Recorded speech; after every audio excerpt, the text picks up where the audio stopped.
No, it's all good. Welcome back. We are here again with Kyle Broussard, aka the Virtuous Skinhead. We were just getting into the conversation about equity and equality, I guess, and how the bastardization of liberalism has kind of become the popular version of liberalism. And yeah, so as we were, I guess.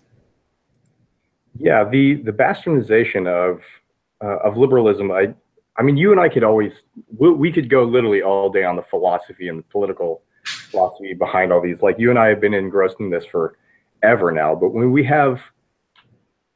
we're looking at this contemporarily, we're looking at two opposing sides warring with everybody else in the middle. It kind of reminds me of the civilians inside of the Syrian conflict that's going on right now. You've got the Assad regime, and then you've got the ISIS and rebels, and then just people in the center just kind of wondering what the fuck is going on and wondering if they're going to survive.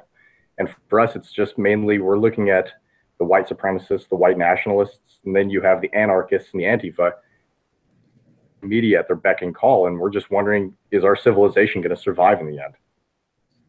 And you know, I'm not one normally for conspiracy theories, but this honestly feels like we're teetering on the precipice right now. Depending on how people react to this movement, these movements, we might see crackdowns on civil liberties, and it's very worrisome because I thought it would definitely come right after Charlottesville, but it seems like there's been a little bit of like pushback, and now we're waiting on something to happen, and I'm just unsure of how far people are going to be willing to let this go. Well, if I were a betting man, you have to remember one, who's in the White House. Uh, it's it's a populist, and also one who thinks a lot like Reagan in regards to how I have a pretty good feeling that in the 2018 and 2020 elections, their number one war is going to be against academia. Mm-hmm. Okay? And of course, they're going to pipe it as well. Yeah, Hitler went after the academics too. But the problem is, I'm here at the University of Washington, and I know several people who have never met a Trump voter. They don't know a single one. And when you have half the voting population voting for this guy, and you're just labeling every single one of them as a bigot or a racist or someone like me as a skinhead, I guess. I mean, a lot of Trump voters are just decent people who just really didn't like Clinton. The Pew Research Institute came out with the study that over a third of the people who were registered to vote but just did it because they just didn't like the candidates. People don't like Hillary Clinton. And the fact that she cheated Bernie Sanders to an obvious degree, let's be fair. I mean, don't get me wrong, I'm happy Bernie Sanders isn't president, but he was supposed to be the one who was actually the candidate that was running, and he would have won in a landslide. People really did not like Hillary Clinton. So when you're looking at academia in the lines of, well, Hitler went after academia too, it's like, well, yeah, Hitler also used the word the before. He also breathed air. I mean, you can't literally amount everything to fucking Hitler just because it fits the narrative, and it's unacceptable, and I think it's hyperbole. But that's probably what's going to come down the pipeline. And with Reagan, who had, I believe it was to the college people who were rebelling at that time, said, you know, there are people who have been around long enough who should know to tell them no when they need to be told no. And I think it's that time where some of these college students, including myself, because I'm a college student, you're a college student, some of these people out here, they need, you know, some parents or a parental figure to say no, absolutely not. You don't always get what you want. Does that suck? Yep, but welcome to America. Yeah, well, I think eventually we're gonna hit a point where it's like hanging out with hipsters, you know, where all they can name is Hitler, but it's like, do you know any more obscure dictators or anybody that like murdered mass amounts of people? And then they're gonna go like, well, can you name any other dystopian book other than 1984? And then, you know, you're just gonna go until the most obscure person wins, because it's been getting very, very boring and very tiresome to just keep hearing Hitler this, Hitler that, 1984 this, 1984 that, and then it's just like, have we really gotten to that point where we're only naming one thing as our counter argument? And furthermore, there was this thread yesterday by this guy named Dr. Professor Billy on Twitter, and yeah, it's awesome. He made a thread like that said Nazis weren't actually socialists, and it was like, for every good point he would make, he would go, "Oh, also Mao," and you're like, "Oh, I'm not really sure." And I know I'm kind of tempted to talk to the professors in my political science department just to be like, "How full of shit is this guy?" Because I have been seeing a lot of, well, Nazis, like National Socialist is in the name, and then they go, well, Democratic People's Republic of Korea, and it's like, well, I mean, they also had a big like social program, or a lot of big social programs going on in Germany at that time, and it's like social programs don't necessarily transition directly to socialism. Socialism is, by definition, of course, I'm sure you're aware, and so same with your audience, is that it's when the state owns the means of production. Yeah. The problem is that what Germany did, they actually took over a lot of the production facilities inside Germany. They nationalized all forms of healthcare and food production and iron production for the war machine and the war effort. So when you're looking at socialism, did they actually keep to all true tenets of socialism? No, but neither did Marxism and Stalinism during communism, nor did Mao. And that's where they get that little caveat of, well, true communism has never been attempted, true socialism has never been done, and yet we see the same result every time. We see 100 million people die at the hands of communism over the course of history. For capitalism, over the last 50 years alone, we've brought, I think it's billion people out of poverty. You know what? Capitalism has led to some shitty things, but right now it's the best system that we've got. It's not perfect under any means, and it definitely should have regulation in there, as long as it's only meant in the form of curbing externalities, such as you can't pour sewage into the river because that's not only just your river, it's everybody else. So as long as it's set in order to curb a form of externality or damage to externalities, that I completely agree with regulation. It's just a matter of when you are overtaxing someone, stifling innovation, and really stopping the creation of new industries and for people to actually work and get a sense of enjoyment out of their work. Because a lot of people right now, I really agree with Marx on one thing, and it's the alienation when things get too specialized. And I think everybody can. I think everybody can agree with Marx on that. But that's where it comes down to, yeah, there's certain things that he said that were true, but a stopped clock is right twice a day. I agree that with Richard Spencer on a couple things, because he's a human, and a stopped clock is right twice a day on occasion. He doesn't have 100% of wrong views. He doesn't want people to die at the behest of he doesn't want genocide, or at least that's what he's claimed. I'm like, okay, yeah, I agree. I don't want genocide either, but everything else you say is crap. Well, I think what's really hurting the dialogue right now is that hardly anyone's willing to give their political opponents any charitability at all. Yeah, I got into an argument over the Charlottesville parking garage brawl, and I told the guy who snapped the photo, Zach D. Roberts, I think is his name. I told him he was a hack, a dishonest hack, because I had actually watched the video from Durst the Worst just before, and it shows the guy who's in question, getting destroyed by some poles and stuff. It shows him walking with this crowd of belligerents following the Unite the Right, like a small group of them. They're trying to get out of there because they were just told to disperse, so they're dispersing. Well, he's following them for like 2 or 3 blocks. Quite a few of them have clubs in their hands. They're starting to put on masks, like they're getting ready to attack. And then the next thing you see is this white nationalist dude running, and then a black dude tackles him to the ground, and then another dude's like holding a club, like ready to beat him with it. And then a third black dude comes in there, and then he finally turns a little bit, and you see the dude in question with his high socks on, like getting pushed to the ground, and then he's like starting to get beat.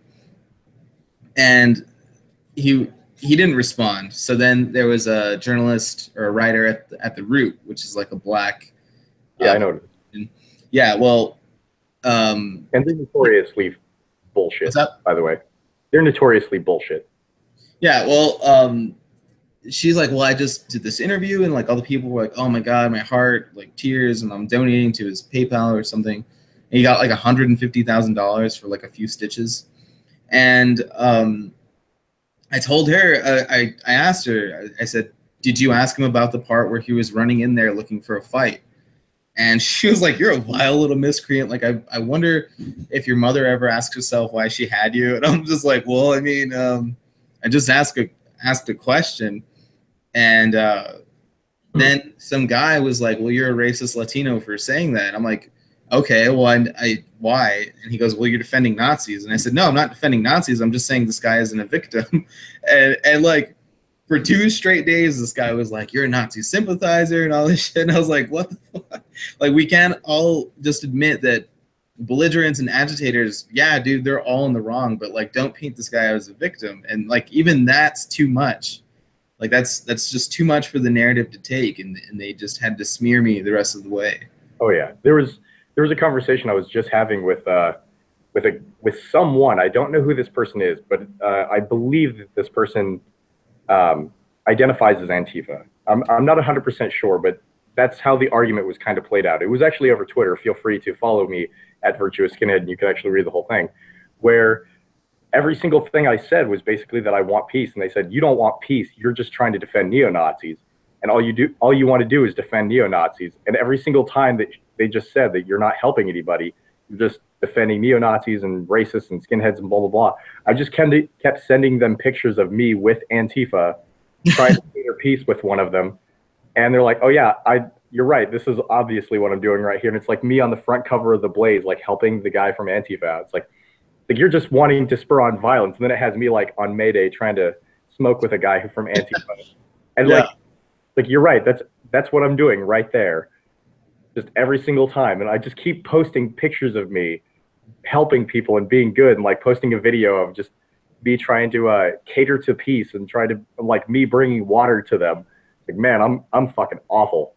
and it's just absolutely hilarious watching how like over time this guy just gets more and more angry over not being able to pinpoint that I'm a hater, like a hateful neo-Nazi supporting bigot. Yeah, and I think what would be hilarious is if somebody ever came with like one of those water tattoos and it was a swastika, and then like they take that joke from Community. I don't know if you've ever seen it, where he's like, oh, it's gonna be a maze. And they're like, it's like a black and an Indian dude. And they're like, what the hell's this, dude? And he's like, oh no, it's gonna be a maze. They're like, oh, okay, cool. Because they're like jumping on this trampoline or something. And like, I'm not even sure if you can make a joke like that anymore, like on TV, because it seems like we're starting to move toward Germany's stance, which is even like a Sieg Heil, even if ironically or anything, like it's illegal and you'll be detained. And that's kind of worrisome to me, like the degree of censorship. Yeah, I'm really happy with the ACLU and their stance on this. So I think a lot of people who have been getting really fearful over the Southern Poverty Lawsuit or Center and then the Anti-Defamation League, some of these things that are seen as third-party objective analyzers by like the community, like the society as a whole, they see them as like third-party objective. The people who have actually watched them and their whole Pepe the Frog is a hate symbol thing, like we've kind of seen kind of through their bullshit. But for people like the ACLU who have kind of had me worried for a little while because of the Trump travel ban and a couple of the other things like that, it's like, what are they going to do in this situation? And they teamed up with Milo for his freedom of speech, and they teamed up with the right, the fact that I agree with Noam Chomsky on this one, which I don't find myself agreeing with Noam Chomsky on a lot. But I do believe in this, which is if we don't believe in freedom of speech for our enemies, we don't believe in it at all. Yeah, and I think what was alarming to me were the threads of the ACLU saying like, yeah, free speech for everyone. And then they're like, oh my God, how can you defend them? They don't deserve rights. And you're like, what the fuck, man? And there was some black activist. He goes, look, you're being played. Like all of the rights that you're restricting right now and all the power that you're giving to other people, they're going to use that against you tenfold in no time.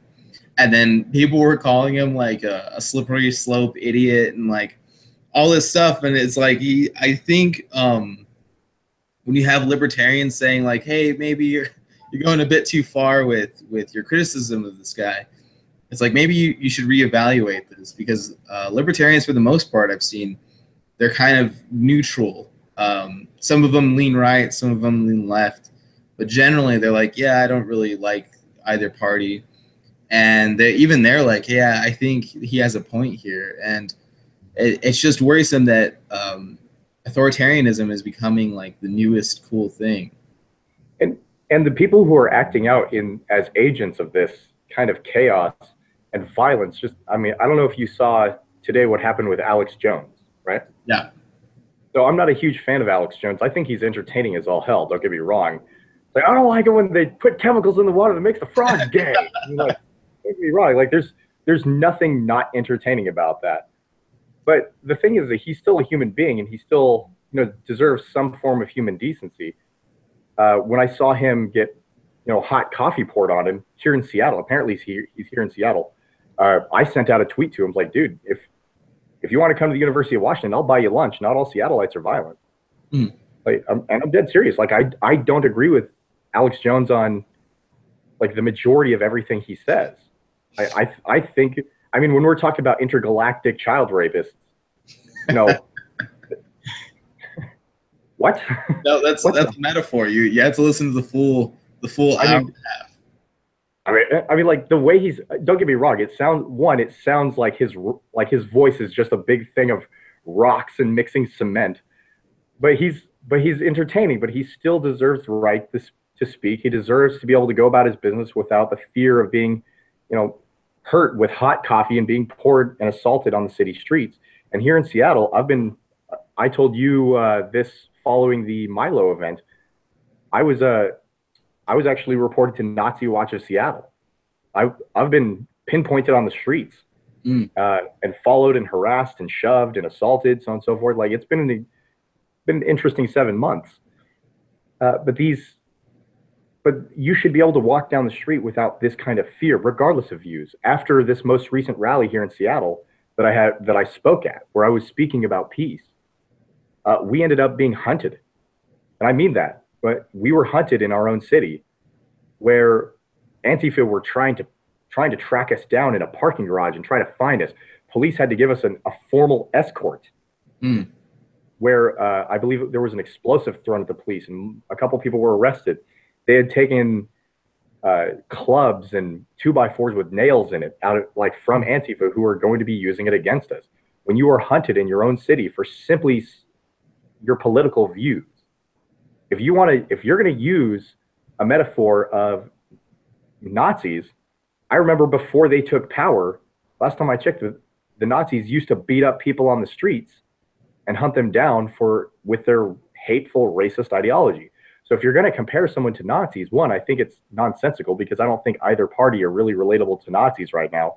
I think 6+ million people in a genocide, that's quite a comparison. But I do find that the actions of the current regressive left is very antagonistic, violent, and very un-American.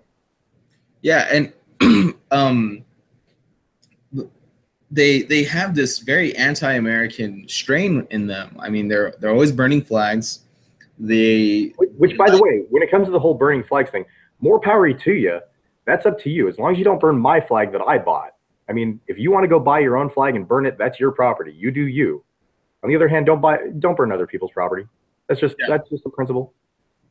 Yeah, but I mean, they're always like, fuck America. America was never great, and all this stuff. And it's like, okay, well, I mean, it's one thing to criticize your country, but it's another thing to just say outright, fuck it. Like and I think it's funny when they complain about, conservatives or even centrists asking them, so like, why don't you live in your socialist utopia? Like, why don't you go move there?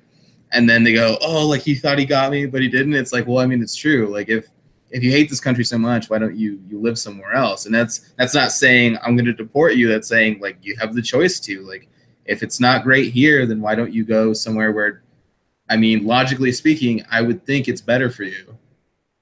I mean, go to a place that you find it more appealing and more fair. If you think we're such a bad country, why don't you move to a country that you think? And I know that, oh God, it still makes me laugh. Like right after Inauguration Day, so many people tried to go to Canada, and they were all Yeah. and they were all turned away because they don't have the necessary things to actually qualify for refugee status or citizenship inside of Canada. Like, wait a minute, you just want us to have open border systems, and you just tried to get to Canada, and you got refused. As like, where's your white privilege there? What happened? Like, yeah, and it always makes me think of like a kid who just graduated high school, and it's like, ah, fucking broccoli again, mom, fuck you. And she's like, you don't like it? There's the door. He's like, all right, well, you know, maybe right, I react. I'll eat it. But and the being hunted in your own city thing, that is a very strange and uncomfortable feeling. I've got to like I wouldn't even know what to compare it to. It was a very odd feeling, and I encourage you to reach out to some of the other members of the Patriot Prayer Group. I was with them as well as a couple of the Proud Boys. One of them is Very Bad News host Gabe Howard, and again, good guy. But that kind of feeling of, wait a minute, we are being ushered out by police, and then even when we follow the place or we go to the place that the police have ordered us to go to, we are now unable to move about freely because we are being ambushed at every turn by at least 2 or 3 Antifa. Now, there's a guy that we call Tiny inside the Patriot Prayer Group. And again, I'm not affiliated with the Patriot Prayer Group. These are guys that I actually know, I've gotten close to because I've done what I do at rallies, and I've actually become rather close with some of the Antifa down there who actually are trying to be peaceful for the Rose City Antifa down in Portland. But the guy who I was with, his name is Tiny. He's like this 6'5", 6'6", 280-pound, 300-pound Samoan. So there's a reason we call him Tiny. But it was, it's me and him basically keeping an eye out. Like, if you're gonna fight, we're gonna defend ourselves, and we're not gonna back down with this. But to have the feeling of being hunted by a mob who are literally after us because of, for me, I spoke about, you shouldn't come to a place with hatred in your heart, and if you came here with the thought that you are better than anyone else because of the color of your skin, you're wrong. I speak for genuine peace, regardless of your political opinion, and I think every man, woman, and child should have the liberty to be able to think what they want, regardless. And that's what I'm being hunted down for in my own city. Well, what I think is a really great piece of irony is when you say something like that, what they hear is, oh yeah, see, fucking white people, like, you shouldn't think you're better than us for being white. It's like, no, that goes for all skin colors, and they never quite hear the message, like, yeah, like, you black people that think you're better than everybody else, or you're owed something because you're black, or like you brown people for the same reason, like, you're wrong. But they just hear, they automatically assume like it has to be white people harboring those beliefs for that statement to render, and it's like, I don't think they've ever heard it once or even like considered it. Like, they can't fathom the idea of like different colored supremacies. Well, it's interesting you note that, because the Southern Poverty Law Center actually released their numbers just a little while ago, and I think it was the numbers like of different black separatist or black supremacist movements here in the United States actually have the highest number. I think it's like 193 different black separatist movements in the United States. And I think that as a singular group has the largest amount. Aggregate wise, like, you've got white nationalists, white supremacists, and generalized white hate. Like, those numbers will trump the other one. But as a singular group, it's interesting to know that they actually won the number of different hate groups based on that ideology. It's really weird. I was shocked by those numbers personally, and I encourage you to look them all up, by the way. But I would love that. Yeah, if you want to see my speech done at least relatively well, you can see it on I think the page that was on is the Common Sense Conservative. And that was the one that I saw the speech on, as well as a buddy of mine. His name is Kerry. He sent me a video of it. I'm actually going to see if I can upload it onto YouTube, but I'm not sure. I think he did. I don't want to steal his video, though. But if you want to see my full speech, feel free. The Common Sense Conservative has it on there. Yeah, definitely. Now, I think I had something else in mind, but being hunted for your ideology, that's something that's despicable. And what's also despicable is being hunted for the color of your skin. Now, if you were to listen to like my professors about the Deep South, the Dirty South, they would have you believe that the KKK is like around every freaking corner. And it's funny because throughout my first couple of years of life, I lived in Charleston, South Carolina. And my dad was so dark at the time, they thought he was black. And my mom is fair-skinned. So they're like, I know you're not completely white, but I think you're white. And I'm like brownish, and my brother's fair-skinned like my mom. So she's like walking around, and we lived on the black side of town. So she was walking around with like two different colored kids with like a seemingly black husband. And like, I've always asked them, like, was there anything really racist that ever happened? And they're like, nope, like no KKK, no cross burnings, nothing. Like, no, there wasn't any intimidation. Like nobody ever stopped you in traffic. Like, no. Like, huh. So one of my professors, she was talking about seeing a KKK or a cross burning, right? And she was in South Carolina, in Charleston. And then another one of my professors had said like the same thing, but at a different conference somewhere in South Carolina. And then a third professor said the same thing. And I was like, how are all of you seeing this? Like when my family lived there for like 5 years and they never saw anything. And it's just very strange. And I think it's because El Paso is so insulated. Like hardly anybody here that's ever born here leaves. And like they never really go on vacation like to the east, as far as I'm aware. Like they usually go to like LA or something. So like when you're telling these people that have never really been out what the rest of the world is like yeah, they hate you. The KKK is alive and well. I think it's very damaging, and they get like these really awful impressions of the rest of the state or the rest of the nation. Because I would actually blame the rise of the recent white supremacy and like the Nazi movement that's going on right now. I blame that directly onto the people who cried Nazi so many times. And it's because now that you've identified everyone as a Nazi, you've allowed those who are genuine Nazis to infiltrate seemingly good movements for freedom of speech and freedom of liberty with impunity. Like you called everyone a Nazi, so now we can't even identify the ones who are, and you've let them rise with impunity. I'm angry in the fact that they have allowed the people who are genuine hateful people based upon nothing but the color of their skin to be able to have a platform, to be able to go in unnoticed. And there's a reason that they're there now. I can't blame them for coming out of the woodworks. I can't blame them for wanting an identity. When I'm online on a regular basis, just on a simple chat group, it's conservatives versus liberals on Facebook. I can't tell you how many times that I've seen so many anti-white kind of posts. And it's insane. And if you talk to anybody who is in academia, that doesn't exist at all. Not at all. Under any circumstance, it never happens. When I actually have a Title IX violation, not against me, but for me against potentially the school. And it's because I was in the middle of a conversation with my professor following it was an example that was being done in class. We were discussing immigration reform, but she blanket banned the words illegal, alien, and undocumented for fear that it would offend someone. Yeah, try having a conversation regarding immigration reform without those three words. Have fun. And when I complained about it, these are federally recognized words. As long as nobody's using them derogatorily, there's no reason to ban them. I understand if they are being used in that manner to stop the conversation, but there's no reason to blanket ban them off the start without any kind of infraction.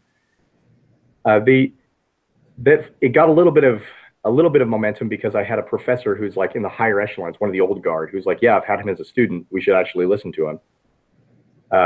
And when I was meeting with the professor again to kind of talk about my concerns, I had told her about some of my experience, about being, hunted in my own city, about being called a Nazi on so many occasions, and so on and so forth. She just kind of dismissed it.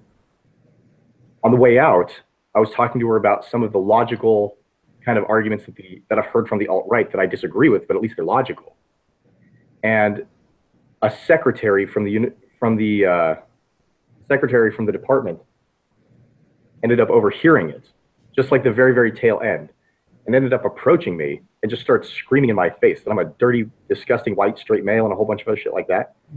And of course, I'm used to being yelled at for just being me. So I just kind of, okay, go ahead. And the professor who's there with me, she's just kind of, oh my God, what's going on? Yeah. And when she kind of paused, I'm like, ma'am, can I say something? She's like, no, you can't. And just start going after me again. Finally, when she was done, probably after about 2-3 minutes of just yelling at my face, pretty much spitting on me as well, I said, may I say something? She's like, no, you fucking can't, and just turns around and leaves. Like, okay. And now my school kind of wants me to go away because I've made a complaint. It's like, if I were any other person, if I was a person who had said anything about, like, let's say, in a Mexican or a black person or anybody, that would never be acceptable. I would be instantly expelled. Yeah. So why is there such a double standard that a member of staff can attack a student based heavily on the fact that their race, their gender, and their sexuality, and it's perfectly fine, and they just like want to jump through hoops to try to make it go away, comparatively to if this were a Muslim student, oh my God, all hell would be breaking loose. Oh no, I have to correct you. It's assumed race, assumed sexuality, and assumed gender. I took a sensitivity class, and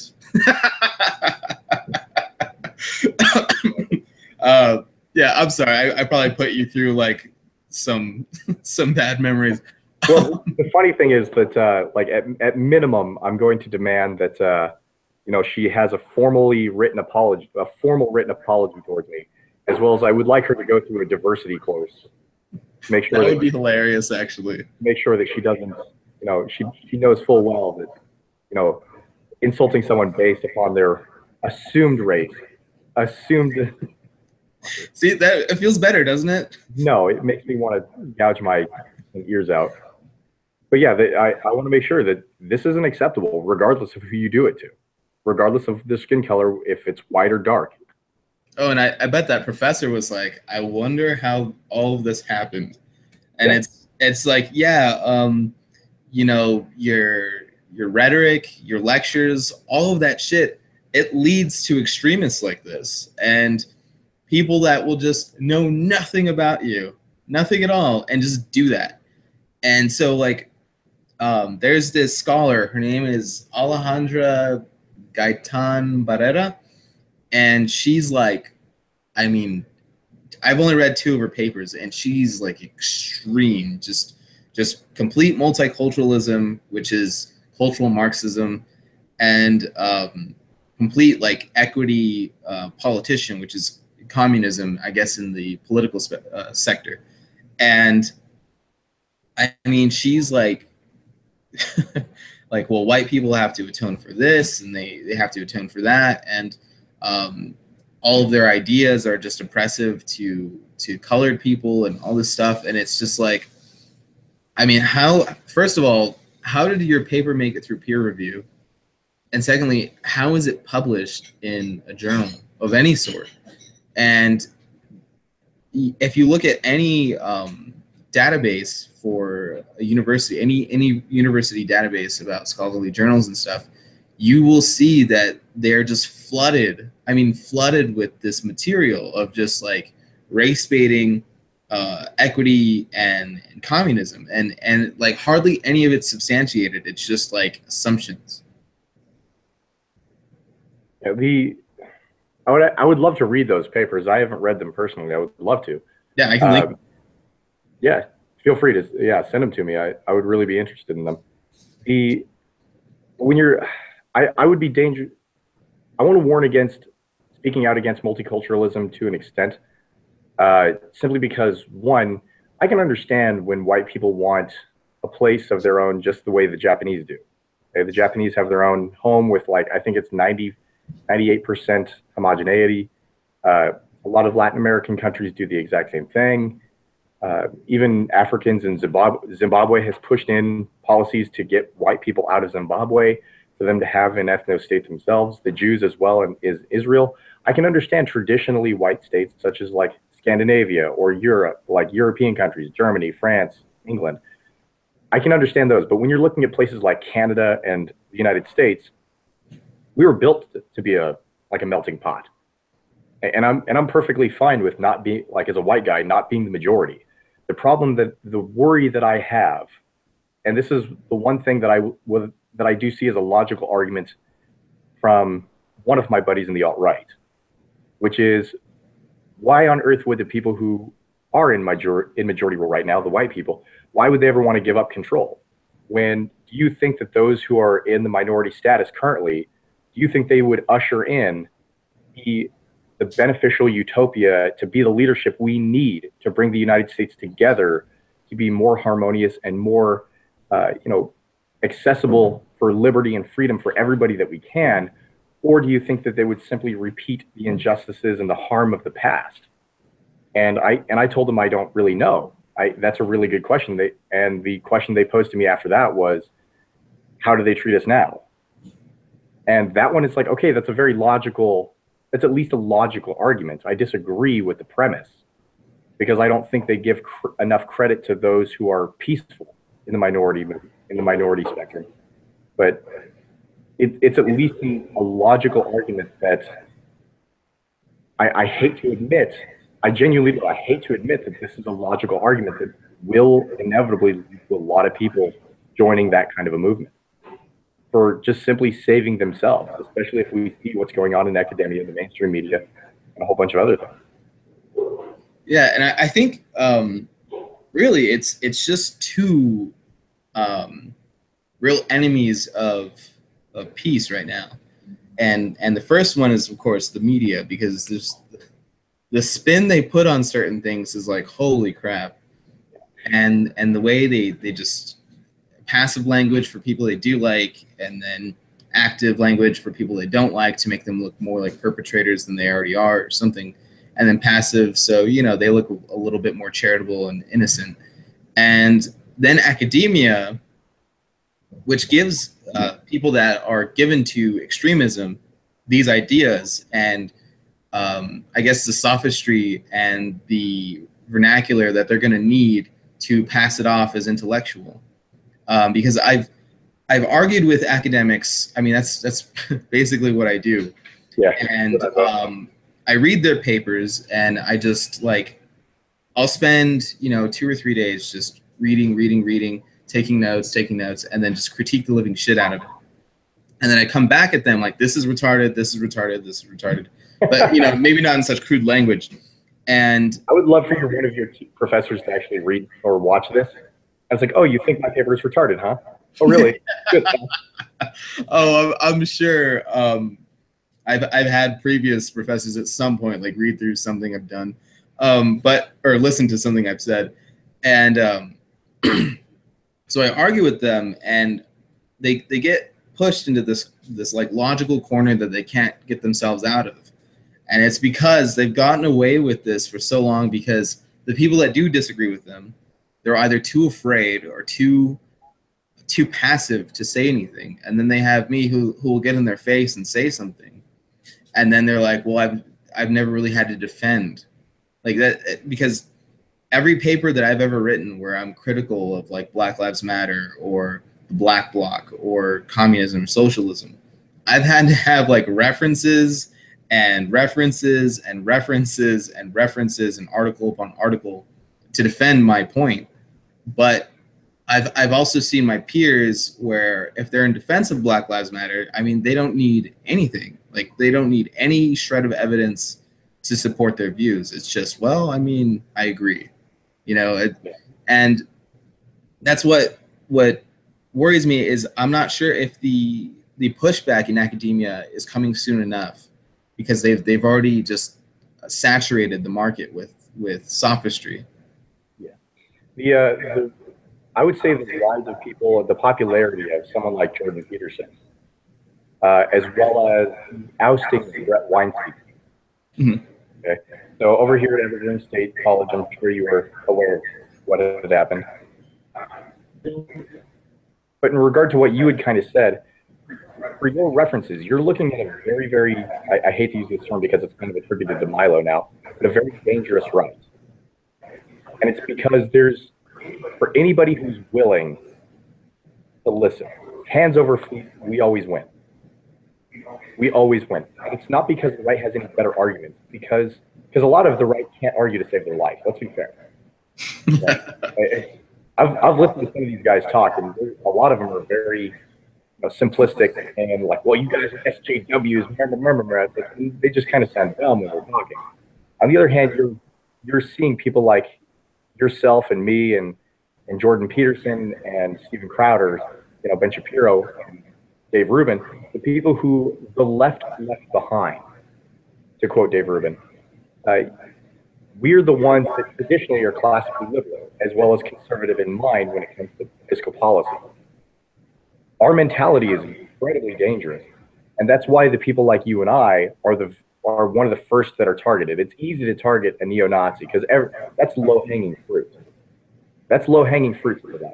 But people like you and I who have the references, who know how to argue, who know how to speak coherently and articulately for the points that we're trying to make with references and statistics and empirical data, that is the one that we're genuinely afraid of. And every single time that I argue in class with my professors or with anybody for that matter, more than likely you've seen the exact same things happen in your time in the university.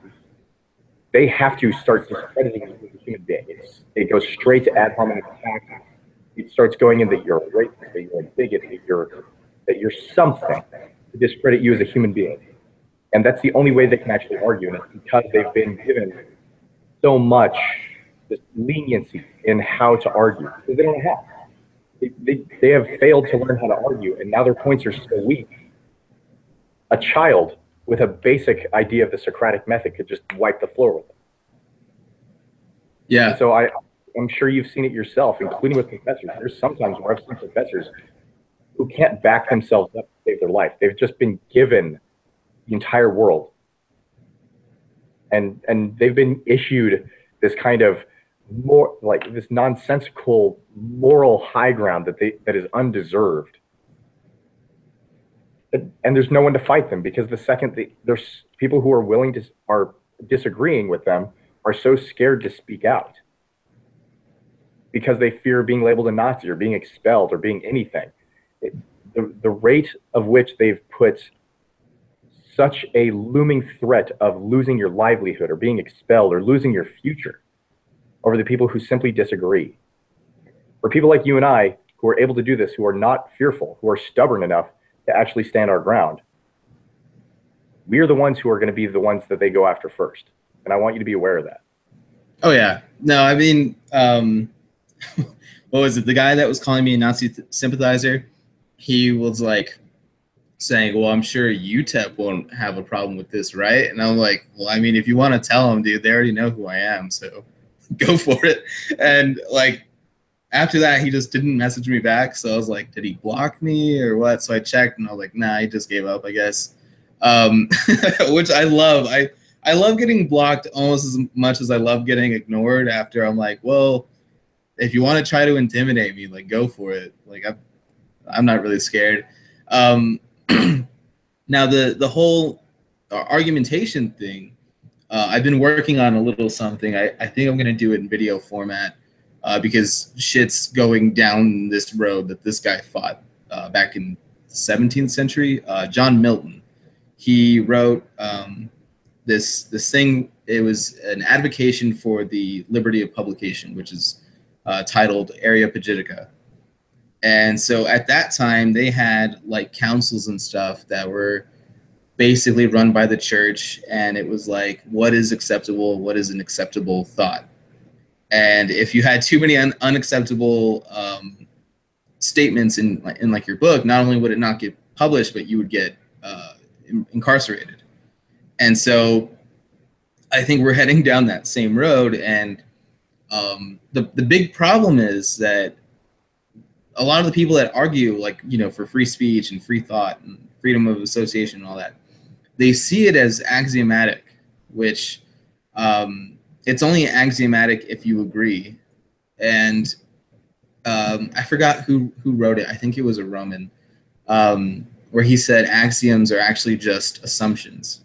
And so these things need to be explained periodically, and they need to be gleaned for truth and how reasonable it can be, because the axiomatic arguments are just not working. It's no longer, well, why would you want anything other than the free market of ideas? It's more like, well, why would you want it in the first place? And I think that if we continue down this road, I mean, we're seeing the Confederate statues come down, and we're seeing that Mount Rushmore is on Vice's explosive list, and some other things. And if it continues to go down this road, we're eventually going to have councils or some kind of government agency that's going to say, okay, this is not acceptable. This is not acceptable. You can't ever be published, or something to that effect. I was actually going to bring up the whole statue thing. I was actually curious on your mindset about this. It reminded me of, there was a video that was put out by Paul Joseph Watson a little while ago. Now, I'm like on the border. I'm on the fence with Paul Joseph Watson. On a few things I like him, on some of the things I just think he's dumb. But there was one that I kind of got a reference to, and this one was rather apolitical. And it was that why modern architecture sucks. Did you ever watch that one? Yes, I did. And regarding the building blocks and all that?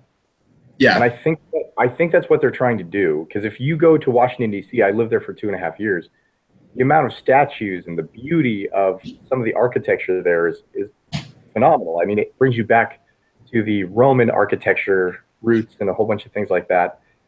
The statue of Thomas Jefferson and George Washington and all the others. It's a very beautiful city.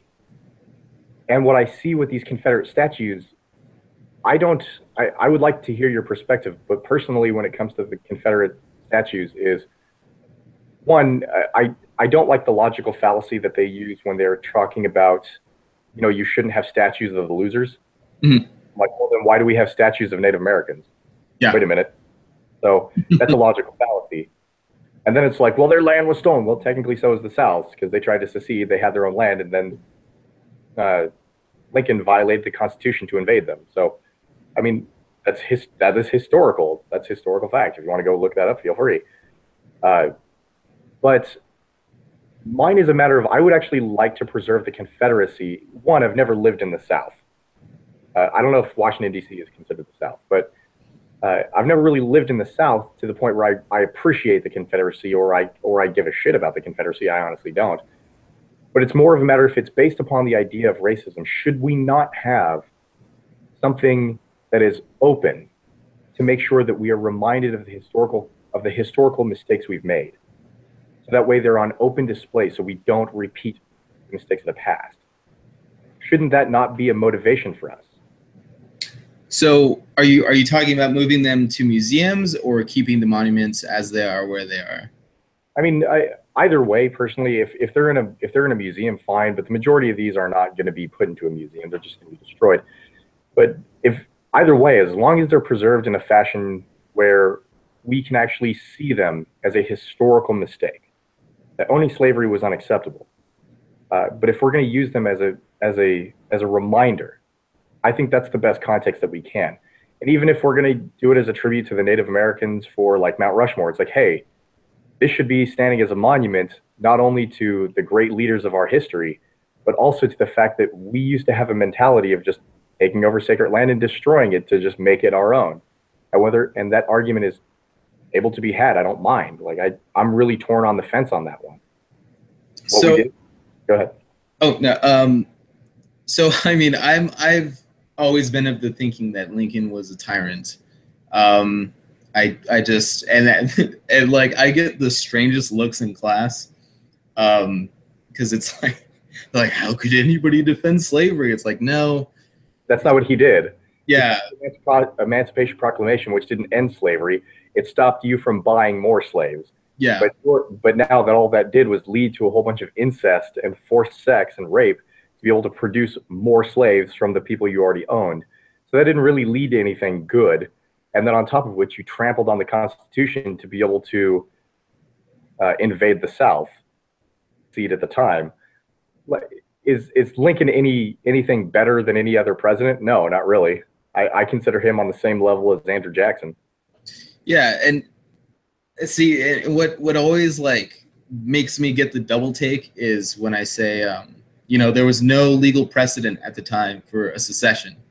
So really, they were a sovereign nation, and he started war with them. Like there was no real they call them traitors, and it's like, no, you weren't really a traitor. You were your own fucking separate thing. And like, I mean, they go, well, I mean, he freed the slaves and blah blah blah, and I go, it doesn't really matter. Like if you listen or if you read the Confederate papers, they were all saying like this was never meant to be a permanent thing. It was just a way for us to sustain at the time, and like get our economy going and to catch up. And then the carpetbaggers went in there and just decimated it. And Sherman helped with that too. But anyway, yeah, I totally agree with the idea that you need to preserve history in totality. You can't have only the parts that you like. As we're seeing with Germany right now, they're going down the exact same route that they went through in the 1930s because they've taken down all the Nazi monuments. Anything about them is really just wiped.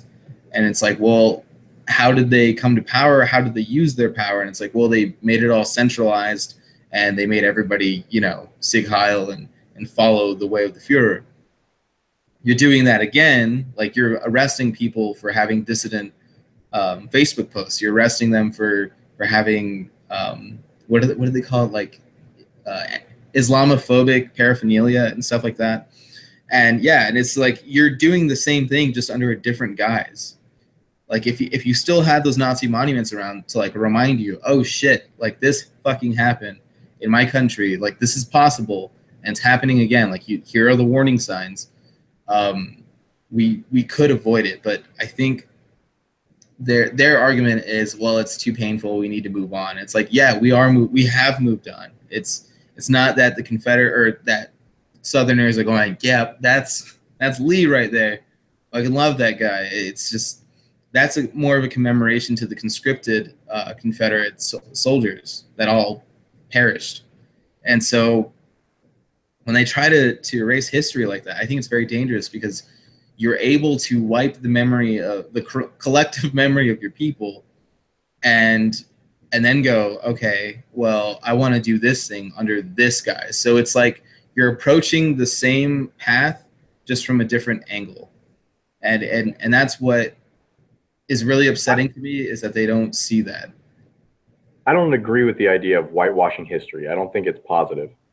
I think we should be able to acknowledge our mistakes as well as our victories and triumphs. I mean, I think our participation in World War II was absolutely fantastic. We helped we helped free Jews from Nazi concentration camps. We helped liberate Europe from the Nazis. We've had a lot of good things that we've done throughout history, and we've had a lot of bad. The thing that I can never understand, which is you want to feel good about yourself by whitewashing history for things that just didn't exist anymore. But that is a pivotal moment of our history. Civil War, that is the most deadly war to the United States through all of history. And you're just willing to just say it didn't happen.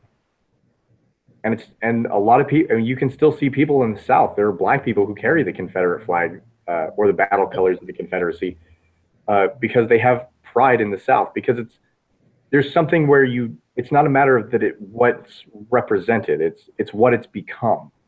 And when you look at like Black Lives Matter, they started out really, really benevolent. They did. I actually supported Black Lives Matter at first because they had a good idea. Like, yeah, we should really rein in police militarization and excessive police force. I was in 100% agreement with that. That is way too much of an overreach of the state.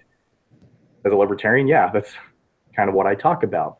But now it's just evolved into a whole bunch of individual cells where people who are in support of Black Lives Matter kidnap mentally retarded kids and beat the tar out of them while holding them hostage. And then they have to justify it. It's like, well, we don't know if it's a hate crime. I remember that. You said it's because he's white and he's a. What the fuck is wrong with you? When you're spouting Black Lives Matter and that he's white, so he's going to get it. Like, yeah, that's if I kidnapped a black guy and I started beating him because he was white and he's going to get it, or he's black and he's going to get it. Yeah, that right there. That's reminiscent of lynchings and all the other stuff. And there you go. It's a hate crime. It's like, wait a minute. How does this make sense? Four African American / black people in the United States kidnapped a mentally retarded kid and tortured him. Mm-hmm. And we have to discuss whether or not this is a hate crime when they blazingly say that it's about his race. What kind of double standard are you trying to create with accountability out the window? Well, I think it's when you have a protected class, which I believe that black people are like in this really weird space where they are at times and then they're not. Yeah. And it's just like how you're able to shut down the conversation about the North and the South with the Confederates and the Unionists. Black people or people that believe that they're sympathetic to black people or something, they'll always go, but slavery. Well, once you get past that argument, you go, well, what was it really about?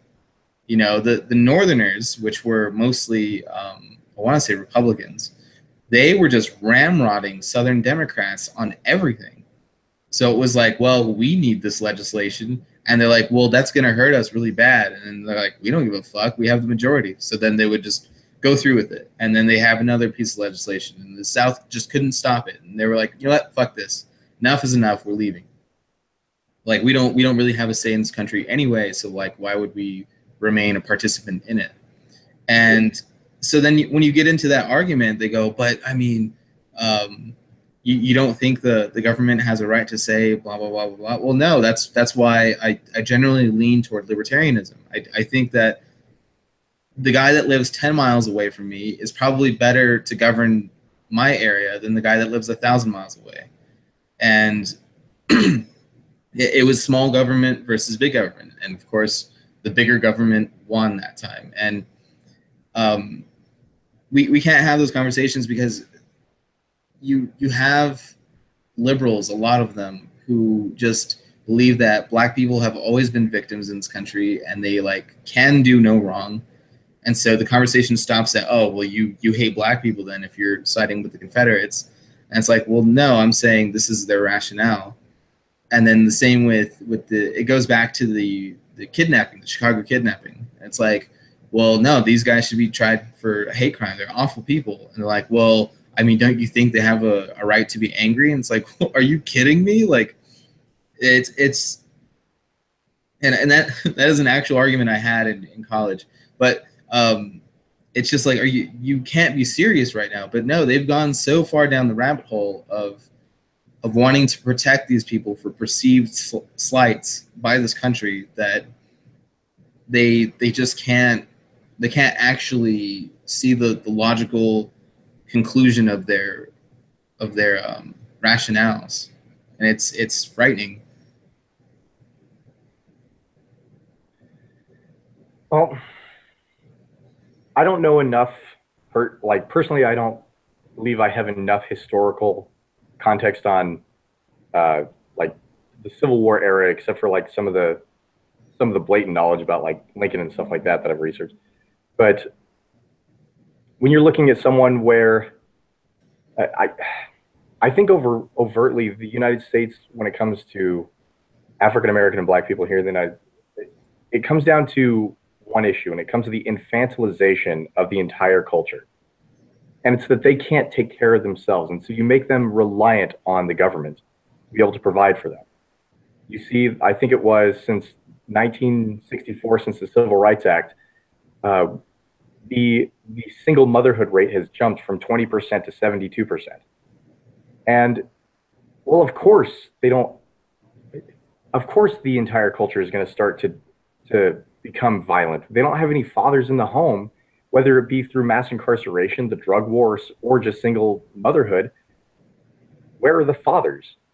The Brookings Institute actually shows how to get to the middle class, and primarily it's through two-parent homes. That the average income of whites and black two-parent homes are way, way above that of single parents, white, black, or other. Right? Two-parent homes are incredibly successful, and there's no wealth in the African-American community, primarily due to the fact that there's no two-parent homes. And the two-parent homes that do exist, notice that you see like a huge amount of conservatives in that grouping. You see a lot of very Christian, very, even as personally as an atheist, I can at least appreciate the fact that you see very religiously affiliated people who have two-parent homes that are successful.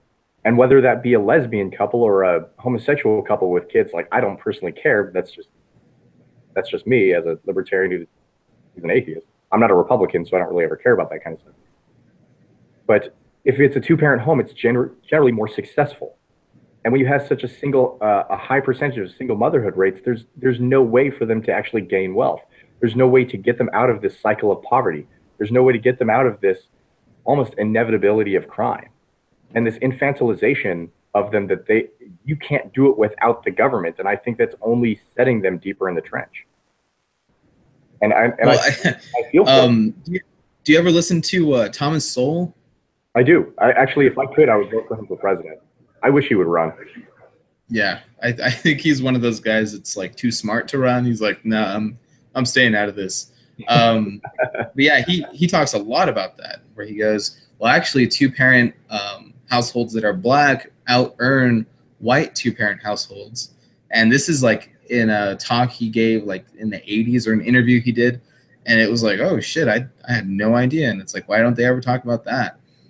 And it's very strange that that's a stat. Like, that's, you can verify that, and you're like, why, how does this happen? And people that say, you should probably have your two-parent, you should wait till you're married to have kids, graduate high school and have a full-time job, and you'll avoid poverty like 96% guaranteed.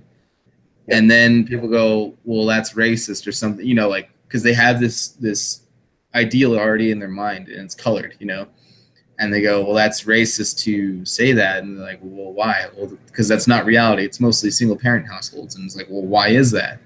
Like, are black and brown people like inferior? Can we not get together and marry and stuff? Like, why is it that we should have excuses made for us because of the failings in general?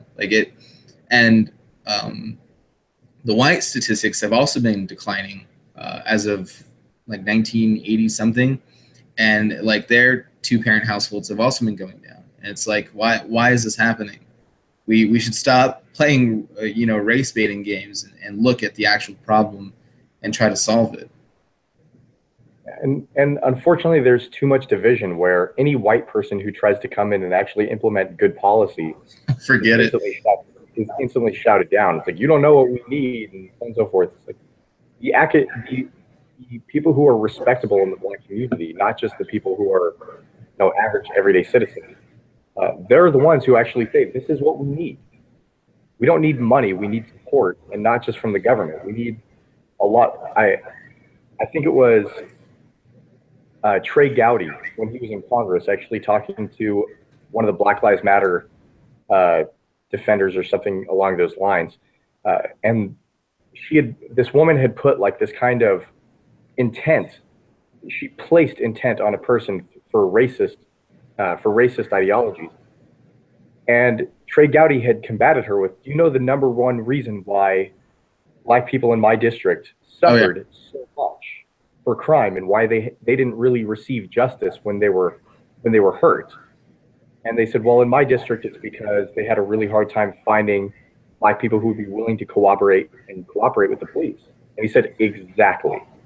They are unwilling to help the police investigate these crimes. No one is willing to come forward. No one is willing to help them. And you have this consistently taught mentality of the police are bad. And don't get me wrong, I don't like over-militarization of police, but overtly, a lot of them are good. And you'll have some of the bad apples, but a lot of white supremacists have been infiltrating the police. It's a mixed bag. But if we're going to have a society where we have any chance whatsoever, you have to at least try to get justice for the people who are hurt and afflicted in such a negative capacity. Yeah, and I think if we keep, and I guess here's a word for you. When they say you don't know what we're going through because of the color of your skin, or because you're a man, or because you're straight, or something like that, that's a logical fallacy known as Bulverism. And what Bulverism is, this was coined in like the 40s, so it's pretty new. It's circular reasoning combined with identity. So if like I am a car salesman, and I say you should definitely buy this car, it's the best one on the line. I know it's the most expensive one, and you would stop me there and say, well, you're a car salesman. Of course you would want me to buy the most expensive car. I'm like, well, no, if you look at all the specs, like it is actually the best one. And you go, no, well, you're just trying to earn your commission because this, and that. So like, no matter what you do, it always comes back to the identity of the person that's making an argument used to discredit them. So it was apparently coined by C.S. Lewis.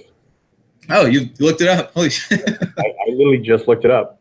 Yeah. Come on, like I study economics. Like, it's not like I can't do my homework. Yeah, but it was right there. Damn. Yeah, and it's. Oh, I fact checked everything and everything that you said that I had any doubt in. Damn. Like I never take anybody at face value. I don't trust anybody anymore when it comes to their arguments. Well, no, so far you've been rather successful, and I will admit, like, I don't disagree with anything that you said, and you haven't been historically inaccurate, you haven't been factually inaccurate, you haven't been a whole bunch of things. So if you ever see me, my eyes kind of glaze over for a moment, it's not because I'm not listening. I'm double checking like a lot of the things you're saying. So if you ever hear me interrupt and go, no, hang on, that is incorrect and that is false, you'll definitely hear it. But so far, I haven't run into anything that you've said that I had any uncertainty of that was inaccurate. So good on you. I want to do like a double thumbs up and maybe show this to my professors. Like, maybe I'm not as full of shit as you thought. Yeah. And then of course, like, by the way, I also coined this guy's nickname. So you got I know he's not a real skinhead. Like, please. Well, I mean, I am a skinhead. I just don't believe in the ideology, because I mean, like I can only have skin on my head, I guess. I mean, if that's for any credit, I guess. I just don't believe in the whole ideology of hate and stupidity. Yeah, and I think what's going on right now, and we see this with journalists on the far left now, they're excusing hateful ideologies if it's the hateful ideology they like.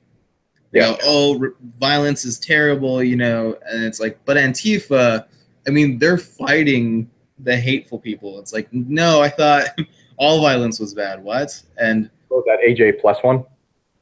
I guess that's who I'm referencing there. Yeah, the AJ Plus video that came out, I believe it was yesterday or today, and they're talking about who is Antifa. And I agree. They're just trying to give them, they're a tool. I think that they're using Antifa for their own ends, and I can't figure out the motives. I really don't. Like, I don't understand why people are actually trying to implement so much social justice on like a corporate level. Everything that social justice touches, it just kills. Like, you're looking at the comic book industry, the NFL, the movie industry, everything it touches just dies. Like, you would think from a business point of view, you would stop trying to virtue signal and just let things be the way they are. Look at Audi. When they did the Super Bowl commercial last year where they're like, we support equal pay for equal work. And so it's like, wait a minute. Is this saying that you haven't been doing that? That's against the law. It's like, well, actually, because according to Audi, you pay your female workers like 77 cents on the dollar. They're like, well, according when you take everything into account, like there's it's like, oh, actually, really? Oh, really? Interesting. Like, yeah, let's not bring up the female Harvard economist who literally disproved the wage gap, or the black Harvard economist who disproved the fact that black people are shot disproportionately compared to whites. Like, These are people who are literally in your movement trying their best to prove you right, and they can't because you're wrong. And I encourage you, look up the Harvard professor, the female Harvard economist who disproved the wage gap, and the black Harvard economist who disproved the disproportionate killing of black people by police. Well, I mean, she has internalized misogyny, and he is an Uncle Tom. So I just had to let you know. I literally just threw my sunglasses because of that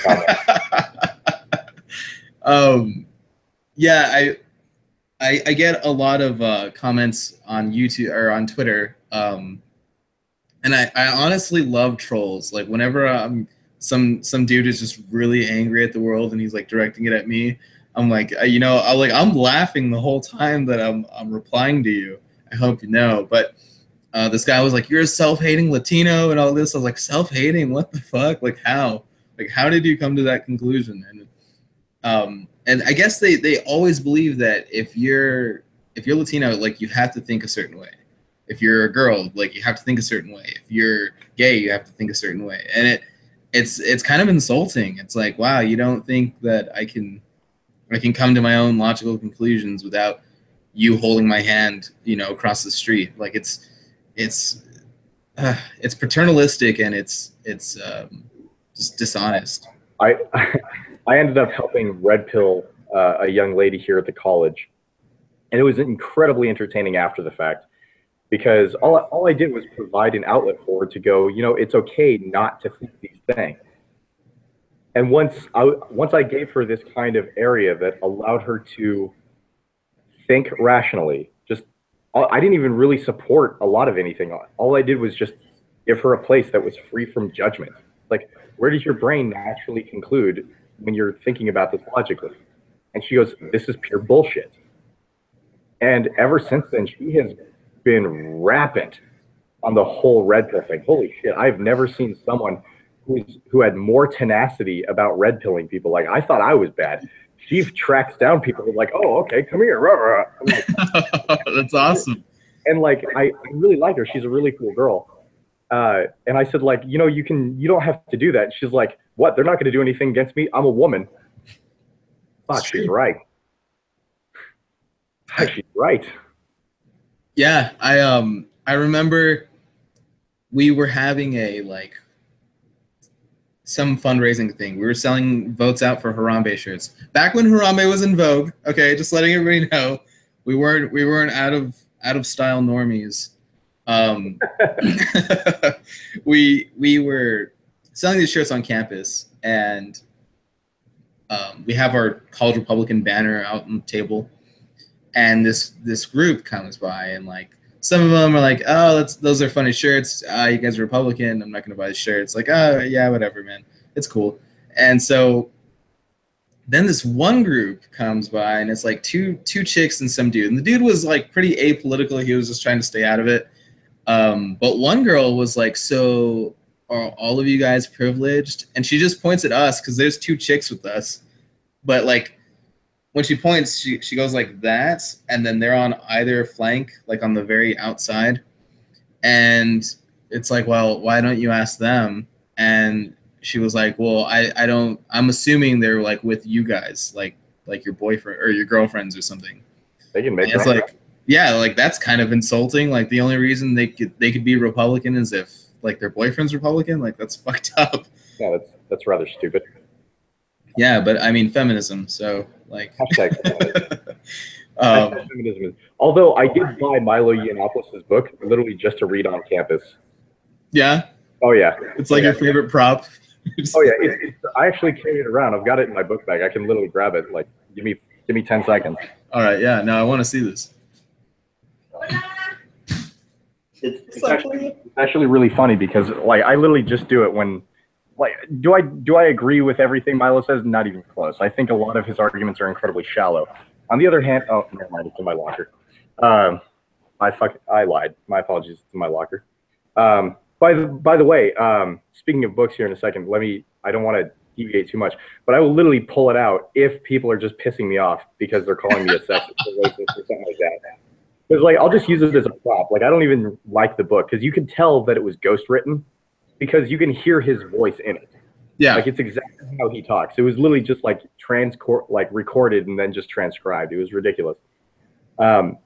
But whenever anybody's just like, yeah, you're a sexist, racist, homophobic, transphobic, blah, blah, blah, blah, blah, you're a Nazi skinhead, I'm like, that is insulting. How dare you insinuate such a nonsensical notion? Just blow it out and just start reading it right in front of us. Like, and they, oh my God, I think I gave someone an aneurysm.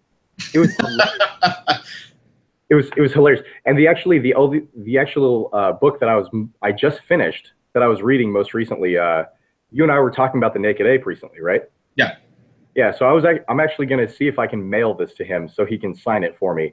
Is Paradoxical Alliance. It's the one that he had done a full review on, like an hour-long tape that he wanted people to, contribute to his Patreon for. Yeah, book club. Yeah, for the book club. And I was super into it. I actually bought the book in preparation for the book club.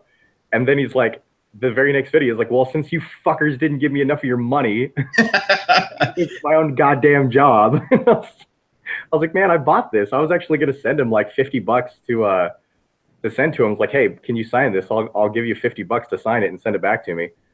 And like shipping included and all that stuff. So it'd cost me like $70, and I would totally do that because I actually like the Naked Ape. I think he's a really smart guy, especially his Western Front. Oh yeah. Yeah, his Western Front podcast with Krause was really, really good. I don't know why he stopped doing that. I'm not sure. Maybe I'll ask him. But yeah, he's an interesting guy, definitely. Yeah, but I've got a buddy of mine who I tried to link the picture to Milo. I ended up buying two versions, or I ended up buying two of Milo's book, and I sent one to a buddy of mine who's over in Afghanistan. Oh wow. Yeah, and he's got it on his Facebook of like reading in the dangerous place of Kabul, Afghanistan. I'm like, fuck yeah, dude. So. Yeah, hell yeah, rock on. Well, I think I've taken up enough of your time, and I've got to get going in a bit. But I hope that you can join us on the 3/5 News podcast next week, and or continue this conversation because it's always a pleasure to talk to you. And yeah, do you have any final thoughts that you want to give us? Yeah. So again, if anybody ever wants to follow me or do anything like that, you can find me on Twitter at Virtuous Skinhead. The head is only with an ED simply because of how many characters I'm allowed to actually put my name as well as the website for the Virtuous Skinhead / Legions of Peace is going to be up here within the next week or so. I'm actually working, and I'm trying to find people who are good with like graphic design. So I'm actually trying to find someone who can design an emblem of the Virtuous Skinhead as well as the Legions of Peace. I'm willing to commission and pay for both. Don't worry.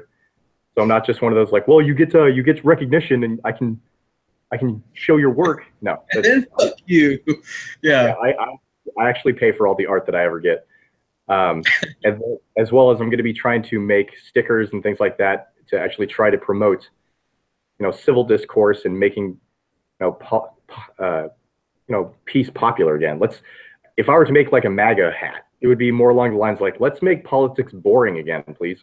Yeah. Jesus. Well, I know a few people, and I'll send you links to their stuff, and maybe we can get you on the ball, or not. We can get the ball rolling on the animation and stuff. Yeah, that would be fantastic. I'm willing to commission for that. The Legions of Peace is about to be, up and rolling, and then there's no cost, there's no nothing like that. I'm actually writing the charter this week, and the rules of engagement and so on and so forth. And I'm trying to spread this to as many states as possible, that there are people who are willing to do what I do, where, especially for the vets who are former military, that you need to get in here. It's no more about just civil discourse. You have to get in the middle of them. You have to show that you are willing to put yourself in harm's way, just like we have before, for the betterment of our society, for the peace and the civility of political discourse once again. Now, if that's not a great message, if I've ever heard one, I don't know what is. Kyle, thank you so much for joining us again. And I wish you the best of luck with this. I'll pass it around to college Republicans and see if anybody's willing to join or help out. Honestly, man, like I can't praise you enough for what you're doing. And yeah, so have a great night, man. Hey, you too, brother. Thanks much. You too.